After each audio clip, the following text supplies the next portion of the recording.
আসাদুদ্দিন ওয়াইসি সাহেবকে আমরা ধন্যবাদ জানাই, কারণ তিনি গত নির্বাচনে তারা 5খানা সিট জিতেছে এবং আরও 5টা সিটে কম্পিটিশন করেছিল, যেখানে সেকেন্ড পজিশন মতো ছিল।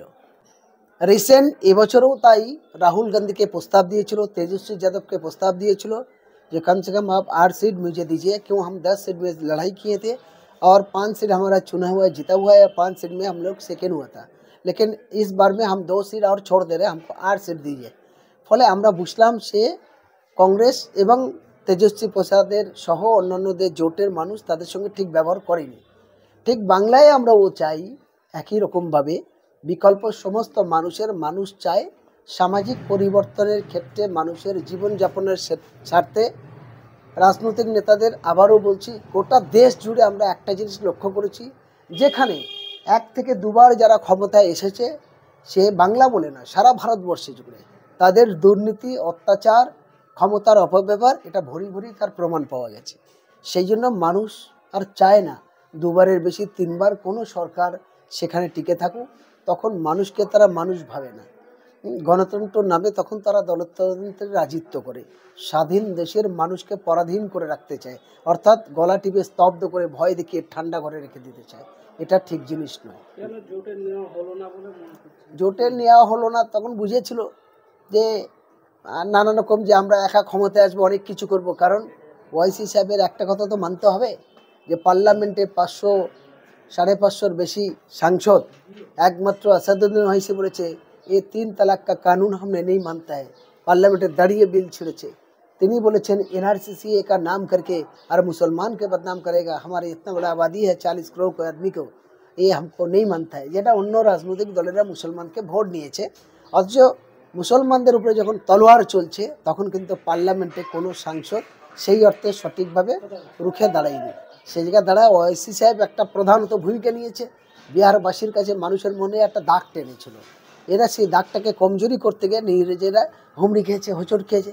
আস্তে যেছে প্রসাদ যাদব বুঝতে পারছে এবং রাহুল গান্ধীও বুঝতে পারছে আমরা কত বড় ভুল করেছি, একে না সঙ্গে নেওয়া, এমআইএমের নেতৃত্বকে সঙ্গে না নেওয়া, অহংকারে পতন।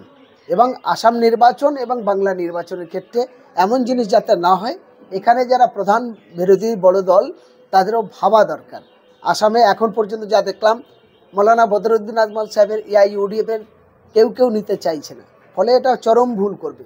বাংলাতে তাই যে সমস্ত বিরোধী অন্যান্য দলগুলো আছে, যাদের বাংলার মানুষের কাছে একটা এফেক্ট আছে, সে এমআইএম, সে এসডিপিআই, ওয়েলফেয়ার পার্টি, আজাদ সমাজ পার্টি, আইএসএফ সহ এরকম যে দলগুলো আছে, তাদেরকেও নিয়ে বিকল্প কোয়ালিশনের একটা ফন্ড তৈরি করে আগালে তবে ভালো হবে। কারণ একটা জিনিস মনে রাখতে হবে, মমতা ব্যানার্জি 2009-এ লোকসভা নির্বাচনে ভালো রেজাল্ট করতে পারত না।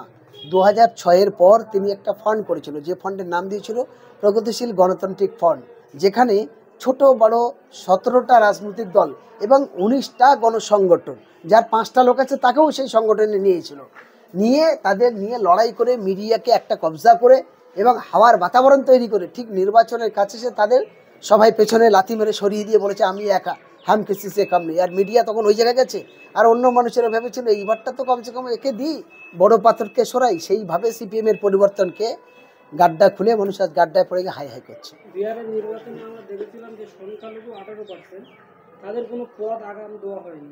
তেজস্বী যাদবের মুখ্যমন্ত্রী, আরেকজনের উপমুখ্যমন্ত্রী, মুসলমানের যে কোনো ভূমিকা, 18% মুসলিম, সেখানে কোনো ভূমিকা আছে। এর জন্যই সেটা দেখেন, আমাদের সংবিধানে পরিষ্কার আছে এবং এখনও পর্যন্ত দিল্লি লালকেল্লা থেকে শুরু করে দিল্লির প্রধান সড়কের জায়গায় আছে যে ভারতবর্ষের স্বাধীনতা সংগ্রামীতে ভারতবর্ষে যাদেরকে সংখ্যালঘু বলা হচ্ছে, যাকে রোহিঙ্গা নামে বদনাম দেওয়া হচ্ছে, যাকে লুঙ্গি বাহিনী বলে বদনাম দেওয়া হচ্ছে, যাদেরকে জিহাদি বলে বদনাম দেওয়া হচ্ছে, তারা কিন্তু স্বাধীনতা প্রধানত ভূমিকা নিয়েছিলেন।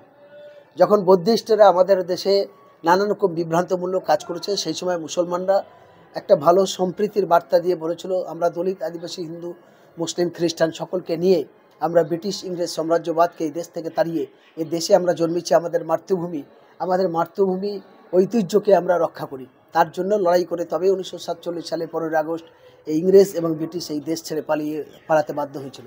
ভারতের সংবিধান যখন রচনা হয় তখন মৌলানা হিফজুর রহমান, ডক্টর আবুল কালাম আজাদ সাহেব সহ অনেকেই বলেছিল যে এই দেশটা নিরপেক্ষভাবে করা হোক। তখন অন্যরা বলেছিল এটা হিন্দু রাষ্ট্র হোক, বিহার আম্বেদকর তখন বলেছিল না মুসলমানদের অবদান ভোলা যাবে না, সুতরাং সেই নিয়ে একটা নিরপেক্ষ হোক। কিন্তু সংবিধানের সেই কথাটাকে আজ যারা জনপ্রতিনিধি হিসেবে পার্লামেন্টে, বিধানসভা, রাজ্যসভায় গেছে, তারা সেই কথাটাকে অস্বীকার করে মুসলমানকে ব্যাকসাইড করতে চাইছে, দলিত আদিবাসীদের ব্যাকসাইড করতে চাইছে, খ্রিস্টানদেরকে, আদিবাসীদের, সাঁওতালদের উৎখাত করার চেষ্টা করছে। ফলে সেই সফল করতে গিয়েই বিহারে ভরাডুবি হয়েছে। আবার জানি না বাংলা, আসামের কি পরিস্থিতি হয়। তাহলে সেই জায়গায় দাঁড়িয়ে আমি সাধারণ মানুষের স্বার্থে বলবো, দেশের পুরানো ইতিহাস, ঐতিহ্য যদি রক্ষা করতে হয়, তাহলে এই লড়াই আন্দোলনকে অস্বীকার করলে হবে না, ভুলে গেলে হবে না। ফলে এই সংখ্যার মানুষের উপরে বেশি স্মৃতি এবং মাথা ঠান্ডা রেখে, তাদের সঙ্গে সুসম্পর্ক রেখে ফন্ড করে আগালেই তবে দেশের মঙ্গল হবে। বিহারে জেতার পরে শুভেন্দু বলছে 26-এ আমরা বাংলা দখল করব। এটা শুভেন্দু অধিকারী ঘুমিয়ে ঘুমিয়ে স্বপ্ন দেখছে। কখন স্বপ্ন দেখে ক্যাংড়ার ঝোল খায়, কখন স্বপ্ন দেখে গরুর মাংসর হালিম খায়। ফলে সে কখন 9 দেখে আর কখন 6 দেখে। আর 9 আর 6-এর একটা বড় গল্প আছে। 9-এর মাথা উপরে তুলে দিলে 9 হয়, আর মাথাটা নিচে নামিয়ে দিলে 6 হয়। আবার 6-এর মাথা উপরে তুললে 9 হয়, নিচে ঘুরিয়ে দিলে 9 হয়, 6 হয়। ফলে এই শুভেন্দু অধিকারী দেখেন, এদের কোনো আদর্শ আছে, নীতি আছে। এরা কখন তৃণমূল আর কখন বিজেপি। আমি তৃণমূল নেতা আর বিজেপির নেতাদের এদের এই পরকীয়ার ভাব ভালোবাসা আমি ভুলতে পারি না। যা নতুন প্রেমিক প্রেমিকারা তরুণ তুর্কি কলেজে বা হাটে বাজারে যা প্রেম করে, তাদেরকে হার মানিয়ে দিয়েছে বিশেষ করে এই পলিটিক্যাল বিজনেসম্যান তৃণমূল বিজেপির নেতারা। এরা কে কার সঙ্গে কখন পরিচয় করে প্রেমে জড়িয়ে যায়, আর এদের প্রেমের কোনো বয়সও থাকে না। পার্থ চট্টোপাধ্যায় দেখেছেন, এখন 80 বছর বয়সে বলছে শোভনদেব চট্টোপাধ্যায় যদি বান্ধবী নিয়ে ঘুরতে পারে, আমার বউ নিয়ে আমি বান্ধবী করবো না কেন? এসব কথা শুনলে বাংলার সমাজের মানুষের কাছে বড় লজ্জা লাগে। তারপরে এই দলের প্রধানত জায়গা এরাই পায়। আজকে শোভন বৈশাখীর অবস্থা দেখলে বাংলার তরুণ যুব সমাজরা তারা দেখলে হাসে, টিটকারি মারে। ফলে এই সেই যে দলের নীতি আদর্শ ঠিক থাকে না, এরকম মানুষকে ব্যঙ্গ করে। তো তাদের জন্য যুব সমাজ, তরুণ সমাজ কি দেখবে, দেশের মানুষ কি দেখবে? ফলে সেই ভাবনা চিন্তা করে মানুষ বিকল্প ভাবছে। শুধু মানুষ মুখ খুলতে পারে না সব জায়গায়। যদি একবার মানুষের গণতান্ত্রিক অধিকার দেয় বা নিরপেক্ষ স্বাধীনভাবে থাকে, তাহলে নিশ্চয়ই এর জবাব 26-এ এর দুজনেই উৎখাত হয়ে যাবে। পার্থবাবু বলছে যদি আমার বউ নেই, তার বান্ধবী থাকলে অসুবিধা, আপনি কি করবেন?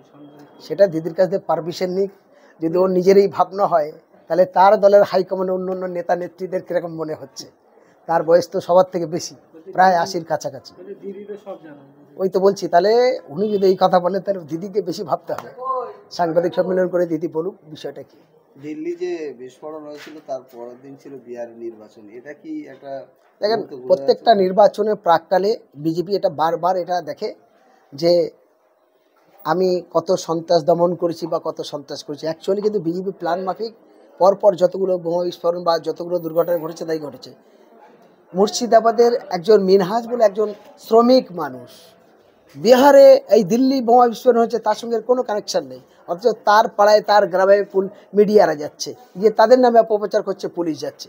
এগুলো দেখার পরে কি মনে হয়, মুর্শিদাবাদের ওই খেটে খেকো একটা দিন মজদুরের লেবার সে বোম্বে বোমা বিস্ফোরণ ঘটনা ঘটিয়েছে। ফলে এই জিনিসগুলো চলছে বিজেপির মধ্যে। আর শুভেন্দুর মতো, ওই সুকান্ত মজুমদারের মতো, ওই আপনার অর্জুন সিংয়ের মতো কিছু চামচা আছে, যারা হাওয়াই চপ্পলের মতো স্লিপ করা মাল, তারা উল্টোপাল্টা এই কথাগুলো বলবে।